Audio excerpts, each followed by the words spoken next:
So before this video starts, I need to let you guys know that I actually made this video back in the beginning of this year, around February, and it's now September. I just never fully completed this project, so I never uploaded it. Now that the B6 A4 is for sale, I will definitely not be continuing with this little project. But I did complete about 80% of the project, so I decided I would just upload a video so that maybe it can probably help one of you guys out there if you guys want to do a custom setup like this, but actually complete this little project. So without further ado, let's get this video going. Alright y'all, today I want to get some stuff done to the B6 A4 today. Today I want to install and make a custom cold air feed system for the B6 A4. This cold air feed intake system should help with a little more horsepower and torque, and in addition to that, some more noises of the recirculation and some turbo noises. So here are most of the parts for the intake system that I plan to make for the B6 A4. All of them were bought off of Amazon, and I will link the links down below if you want to get this set up too.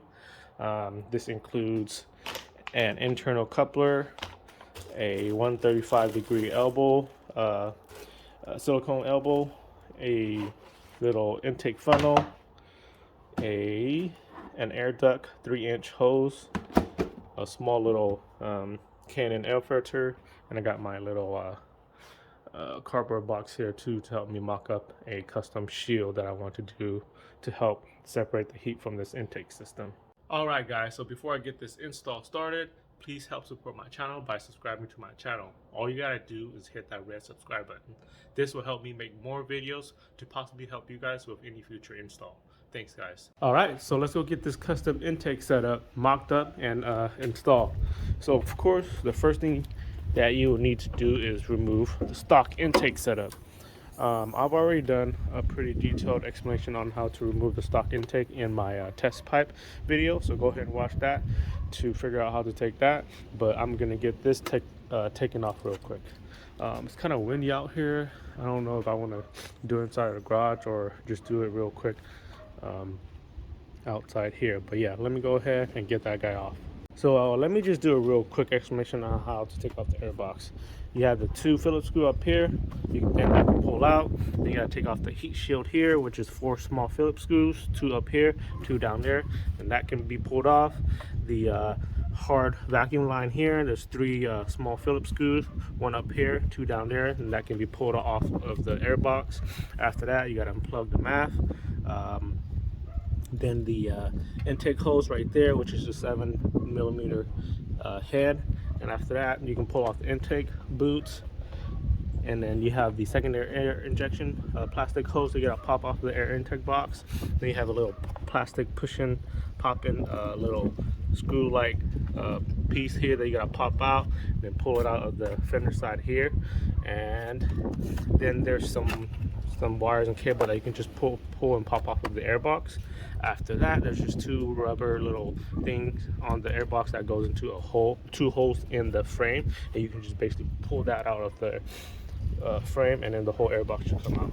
And that's basically how you pull out the air box. So let me go ahead and get that out real quick.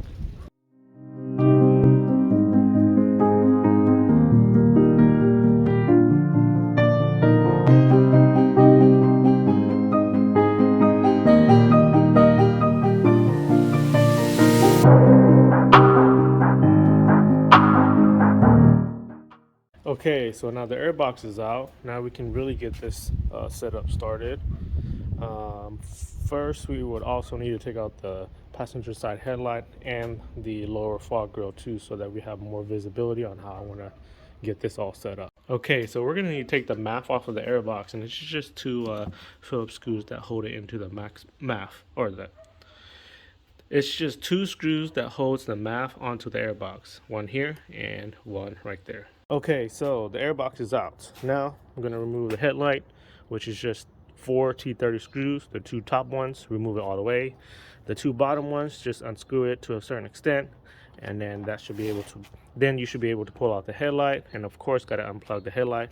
And then for the bottom grill here, there's a little plastic pop-in screw here that you can just unscrew out, and you can work the grill out. So the headlight and the grill is off. much more visibility to help me figure out how to mock up this lower intake portion of this custom intake for the cold air feed. Here are the funnel and the hoses that I bought for it. Now I'm going to take some time and figure out how to fit this all up in there. So give me some time and let me figure out how I'm going to get this all in there and mocked up and mounted down. It's got it all mocked up and pretty decent. I actually had to cut more, or I actually had to cut a lot off of the intake funnel, more than I anticipated. Check this out. But I think it's sitting pretty nice or decent. I even think that I might not even need this funnel, just have this hose come down here. But the hose is also mocked up. It's running around and up through the bumper. Show you. You can see it there. It just comes up and then right up here. And it's gonna go, and it's gonna get directed right towards the air filter. So that should be a good, nice cold air feed. Let me pull this out and show you how much I cut off of it. Okay, so here it is now. I had to cut this portion off, and a good chunk of it on the back. And this is how it looks now. And like I said, I don't even know if I am going to need this, but I'll see when I actually fully mock or mount it all down. Oh yeah, also I had to pull this side of the bumper a little bit to help with, you know, fitting everything in there. So let me go ahead and finalize this intake funnel cold air feed bottom setup, and then work my way up top to working the air filter and the silicone hose. Okay, so bumper back together, grill back together, and here's what it looks like with it all back installed. You can barely tell, but what I did notice was that the bottom feature and the top feature kind of blends in with the lower grill section pretty well. Like it just flows smoothly into that funnel. But you guys can barely see that, but the intake hose is right here, and you can barely tell that setup is there. But I think that it's good to leave the intake funnel there.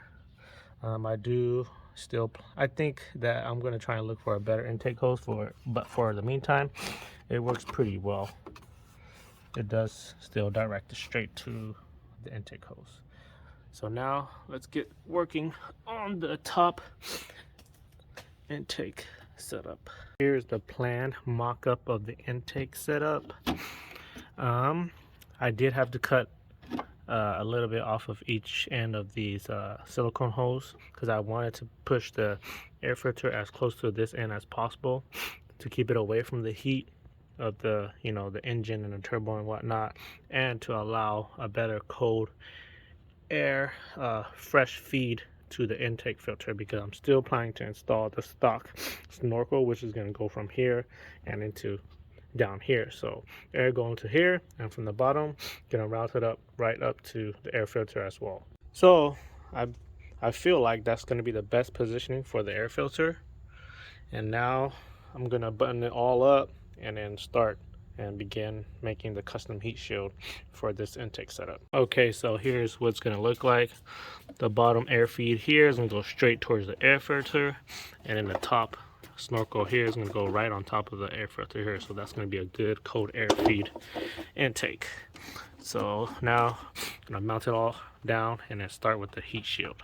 All right guys, got some quick dimensions in and it's looking pretty good so far, but I just remembered that I do want to get a aftermarket and larger turbo inlet pipe. So if I get this section or this section all measured out, it won't be the same on the stock compared to the aftermarket turbo inlet pipe, because the piping diameters are going to be different.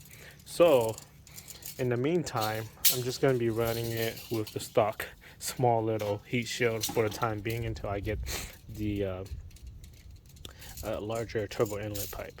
Okay guys, so it's been a week and I haven't had time to actually finish up the custom heat shield and have just been using the stock heat shield for now. it's going to take me a little bit more extra time to be able to finish up the custom heat shield. So I think that I'm just going to start and do the sound videos for you guys right now. So it's not going to be, the custom heat shield is not going to make any difference at all when it comes to sound after installing the intake filter here. So I'm just going to go ahead and do you guys some sound videos. But once I finish the custom heat shield, I will definitely still show it to you guys towards the end of this video. So let's get started with the sound check video. Right now, I'm going to do a cold start to show you guys what it sounds like with a cold start, and a little cold rev, maybe up to 3K RPM and maybe up to about 5K RPM. Cold start.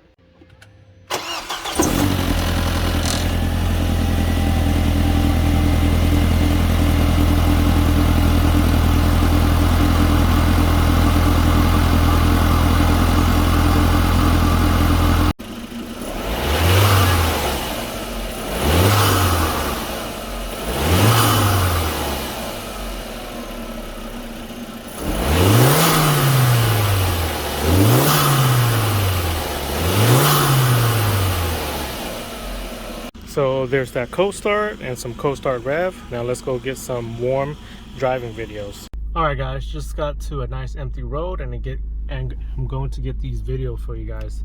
But just a quick FYI, the car does have a catless test pipe and an 034 Motorsports diverter valve, so keep that in mind. And a quick impression, intake does growl more louder, and you can hear the recirculation much more, and I'm going to try and get that for you guys. So here's a cold rev from inside of the car, and let's see if you can hear that. I can hear a little bit. Hopefully the video can get it, and that's like a 4K rev. Okay, now let's get some driving videos with some load on it. Close the window real quick. Just some recirculation from the gears. It's just pretty loud. Can you guys hear that? That's just let off. Third gear.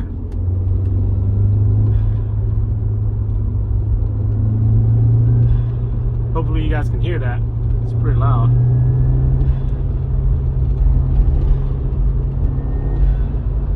Alright, now let me get some outside videos for you guys.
Alright guys, just got home and I hope that those clips can help you guys out.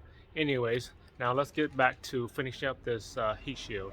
So that there is actually the last clip of the video, and as you can see, the last thing that I needed to do was make a heat shield. So my plan was to use the cardboard boxes to mock up the shape of the heat shield, then trace and cut the outline of the heat shield on an aluminum plate, and then after that, on one side, on this side of the intake, of the heat shield, paint that wrinkle black to keep it as OEM looking as possible. And then on this side of the heat shield, put some reflective gold tape so that it reflects the heat off and keep the heat out of the intake side as much as possible. In addition to that, I wanted to make another heat shield that actually comes up from this wall heat shield around like that.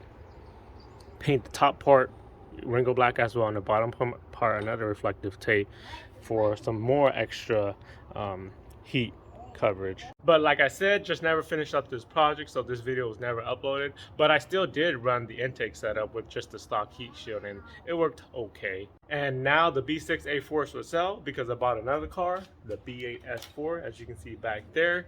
So no time and money is going to go into the B6 A4. So the best thing to do is to just sell it off, because I just have a whole bunch of other cars that also I plan to put money into, not the B6 A4 anymore. So that's going to end it for this video here, guys. I hope that this video can help you guys out if you guys plan to do a custom intake setup on your 1.8 turbo B6 A4. If you guys have any further questions, just comment it down below in the comment section and I will try my best to help you guys out. Anyways, I just want to say thank you guys for watching this video. Don't forget to subscribe to help support my channel. Comment any sort of feedback to help my channel grow, and like this video if you guys find it helpful. Thanks, guys. I will see you guys in the next video.